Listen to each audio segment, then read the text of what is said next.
Hello বন্ধুরা, আনন্দ পাঠের পক্ষ থেকে সকলকে স্বাগত। আজ আলোচনা করব ওয়েস্ট বেঙ্গল বোর্ডের দ্বাদশ শ্রেণীর থার্ড সেমিস্টারের সিলেবাসের অন্তর্গত একটি বিষয়, যার নাম বাঙালির ক্রীড়া সংস্কৃতি। যেহেতু তোমাদের থার্ড সেমিস্টারে সব প্রশ্নই এক কথায় বা এমসিকিউ প্যাটার্নে আসবে, তাই এই অংশটি থেকে বেশ কিছু অত্যন্ত গুরুত্বপূর্ণ এক কথায় প্রশ্নোত্তর আজকে আলোচনা করব। যদি তোমাদের মনে হয় যে এই বিষয়টি নিয়ে একটু ডিটেইলে বা বিস্তারিতভাবে আলোচনা করলে ভালো হয়, তাহলেও তোমরা সেটা মন্তব্যে জানাতে পারো। আমি সেক্ষেত্রে নিশ্চয়ই এই বিষয়ে আরেকটি ভিডিও করব। আর মূল আলোচনায় আসার আগে প্রতিদিনের মতো একটি রুটিন বিষয় বলে নিই। তোমাদের যদি এই আলোচনাগুলি কাজে লাগছে বলে মনে হয়, তাহলে অবশ্যই সাবস্ক্রাইব করো, আর ভালো লাগলে একটা লাইক ও বন্ধুদের মধ্যে শেয়ার করে পাশে থেকো।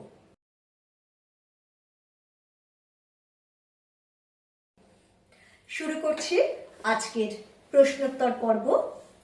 প্রথম প্রশ্ন: বাঙালির আদি ক্রীড়া সংস্কৃতির সংক্ষিপ্ত পরিচয় পাওয়া যায় কোন গ্রন্থে? উত্তর: বাঙালির ইতিহাস আদি পর্ব। প্রশ্ন নম্বর 2: বাঙালির ইতিহাস আদি পর্ব গ্রন্থটির রচয়িতার নাম কি? নিহার রঞ্জন রায়। 3: কোন গ্রন্থে নারীদের জলক্রীড়া এবং উদ্যান রচনার বর্ণনা আছে? পবন দূত নামক গ্রন্থে। 4: বিবাহ উৎসবের প্রধান অঙ্গ বলে বিবেচিত হতো কোন খেলা? পাশা খেলা। প্রশ্ন নম্বর 5: দূত কোন খেলার অপর নাম? পাশা খেলার অপর নাম দূত।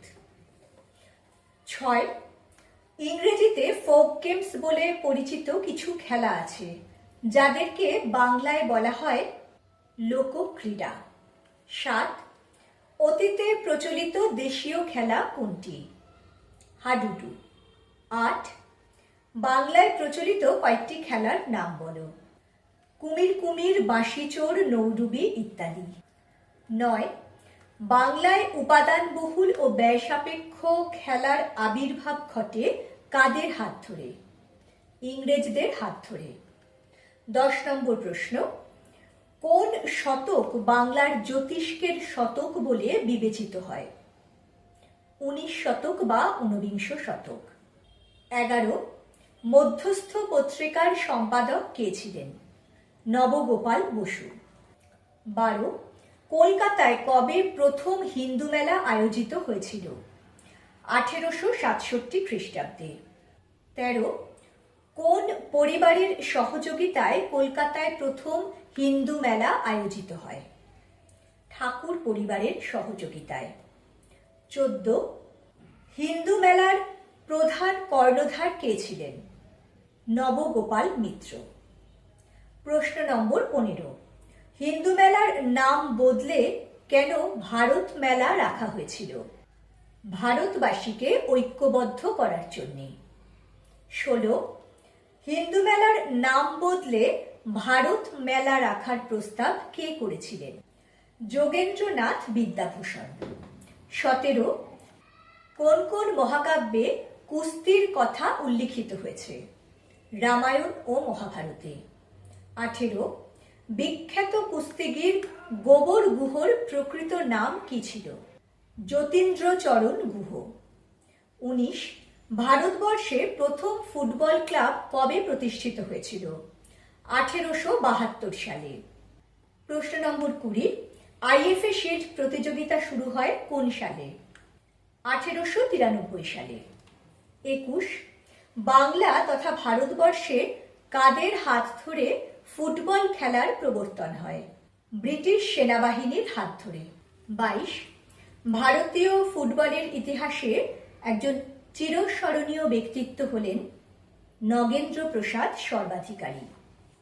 23: প্রথম বাঙালি ফুটবল ক্লাবের নাম কি ছিল? শোভাবাজার ক্লাব। 24: মোহনবাগান ক্লাব গঠিত হয় কত সালে? 1889 সালে।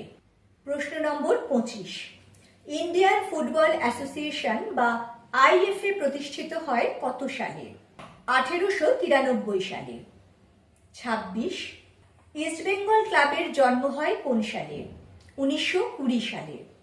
27 প্রথম বাঙালি রেফারি কে ছিলেন? পঙ্কজ গুপ্ত। 28 ভারতে ক্রিকেট খেলা শুরু হয়েছিল কবে থেকে? 1751 খ্রিস্টাব্দ থেকে। 29 প্রথম বাঙালি ক্রিকেটার কে ছিলেন? রাজকুমার হিতেন্দ্র নারায়ণ। 30 নম্বর প্রশ্ন, ভারতীয় কুস্তি ফেডারেশন বা রেসলিং ফেডারেশন অফ ইন্ডিয়া কত সালে প্রতিষ্ঠিত হয়? 1948 সালে। 31 কত সালে প্রথম বেসরকারি আন্তর্জাতিক কুস্তি প্রতিযোগিতা অনুষ্ঠিত হয়? 1953 সালে। 32 বুখারেস্টে বিশ্ব যুব সম্মেলন কত সালে অনুষ্ঠিত হয়েছিল? 1953 সালে।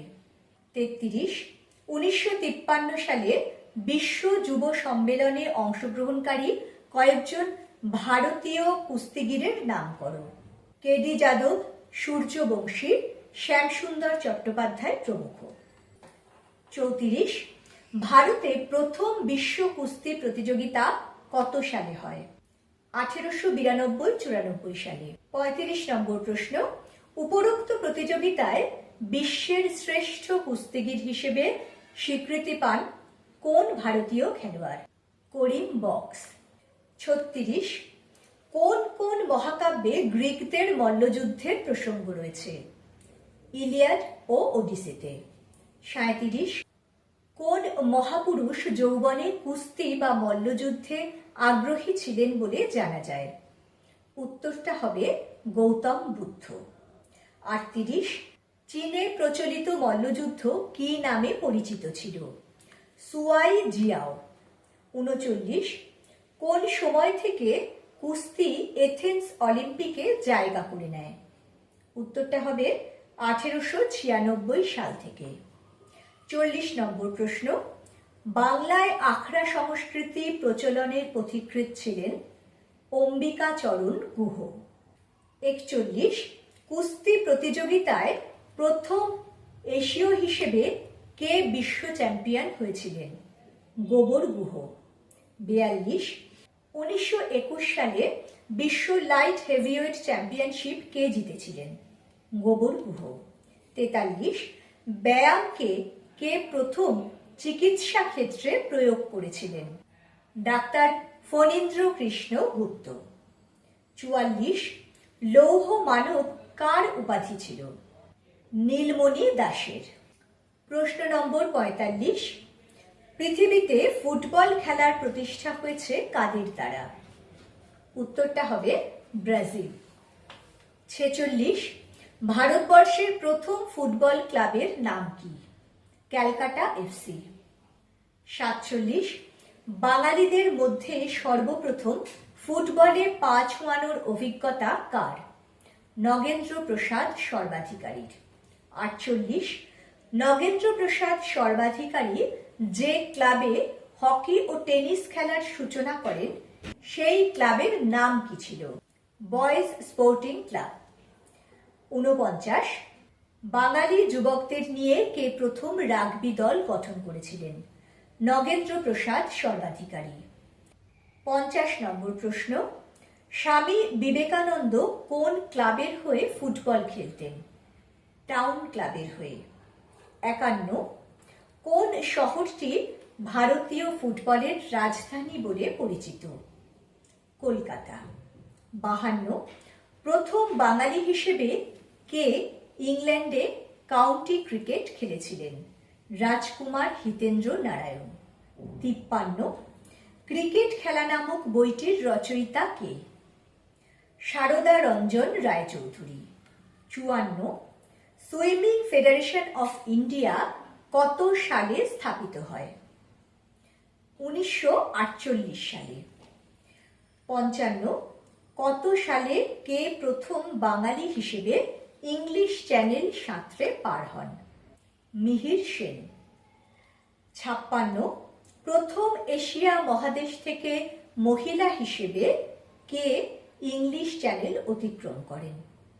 উত্তরটা হবে আরতি সাহা। 57, ভারতের সর্বকালের সর্বশ্রেষ্ঠ হকি খেলোয়াড় কে ছিলেন?